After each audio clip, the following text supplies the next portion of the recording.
જસદણમાં ધોરણ 10 અને ધોરણ 12ના પેપર ચેકિંગ ભથ્થાનો વિવાદ. ધોરણ 10 અને ધોરણ 12ના બોર્ડની પરીક્ષાના પેપર ચેક કરવા માટે દર વર્ષે શિક્ષણ વિભાગ સરકારી ગ્રાન્ટેડ અને ખાનગી શાળામાં પેપર મૂલ્યાંકન કરનાર શિક્ષકોને એક સરખું ભથ્થું આપતા હતા, પરંતુ આ વર્ષે સરકારી શાળાના શિક્ષકોને ₹400 અને ખાનગી શાળાના શિક્ષકોને 240 ભથ્થું નક્કી કરતા કેટલા દિવસથી શિક્ષકોમાં વિરોધ થઈ રહ્યો છે.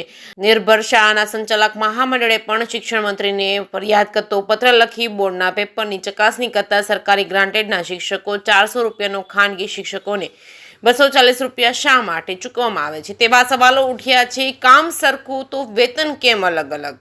આ બાબતે શિક્ષકોએ કહ્યું હતું કે અમે પણ સરકારી શિક્ષકના સમાન કાર્ય કરીએ છીએ, તો ભથ્થુમાં ભેદભાવ કેમ રાખવામાં આવે છે? ચકાસણી કાર્યમાં ભૂલ થાય તો સમાન દંડ જ વસૂલવામાં આવે છે, તો પછી મૂલ્યાંકન ભથ્થું પણ સમાન જ હોવું જોઈએ. જે કેસની ગુજરાતી સાથે કરશન બામટા, આટકોટ. રીટાબેન ભટ્ટ. રીટાબેન, આજે કંઈક આવેદન પત્ર દીધું છે, શું છે? જી સર, અમને જે વેતન મળે છે ડેઈલી, એમાં અમારો જે ભેદભાવ થયો છે અમારી સાથે, એની અમે રજૂઆત કરીએ છીએ. કઈ રીતનો ભેદભાવ છે? જે ગ્રાન્ટેડ અને સરકારી શાળાના શિક્ષકોને અમારા કરતા વધારે વેતન મળે છે, અમને માત્ર 240 મળે છે એવું આ વર્ષે અમને જાણવા મળ્યું છે. એ બદલ અમે લોકો આ વિરોધ કરીએ છીએ. સરકારી શિક્ષકો છે એને કેટલું વેતન મળે છે? એને 700 છે, 400 છે, એ રીતે છે. તો પછી અમારું અમને નથી મળતું. તમને કેટલું મળે? 240.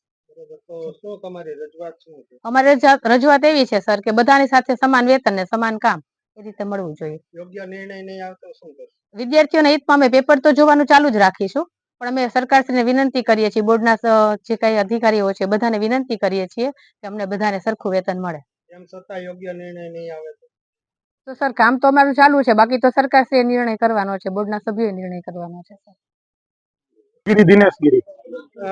વિશાલભાઈ, આજે કઈક આવેદન પત્ર આપવામાં આવેલું છે, આપ લોકો બધા ભેગા થયા, શું છે? રાજકોટ તેમજ આજુબાજુની જગ્યાએથી અમે છેલ્લા 3 દિવસથી આટકોટ મુકામે ઉચ્ચતર માધ્યમિક શિક્ષણ વિભાગના ગુજરાતી વિષયના પેપર જોવા માટે એકત્રિત થયા છીએ. ત્યારે મળતી માહિતી પ્રમાણે ખાનગી શાળાના શિક્ષકોને જે ભથ્થા પેટે રકમ મળે છે તે માત્ર ને માત્ર ₹240 છે અને ગ્રાન્ટેડ શિક્ષકોને 400 અને તેનાથી વધુ રકમ મળે છે. તો અન્ય ખાનગી શાળાના શિક્ષકોની સાથે કેમ કરવામાં આવે છે? સમાન કામ અને સમાન વેતન પ્રમાણે જો અમને આ ભથ્થું મળવા પાત્ર હોય તો એ માટે અમે સરકારશ્રીને રજૂઆત કરીએ છીએ. સર, આ જે ભથ્થું છે એ આ વર્ષે જેવું થયું છે કે દર વર્ષે તમને આ રીતે આવે? ના, મળતી માહિતી પ્રમાણે આ વર્ષથી જ આવો ભેદ ભથ્થા બાબતે રાખવામાં આવેલો છે.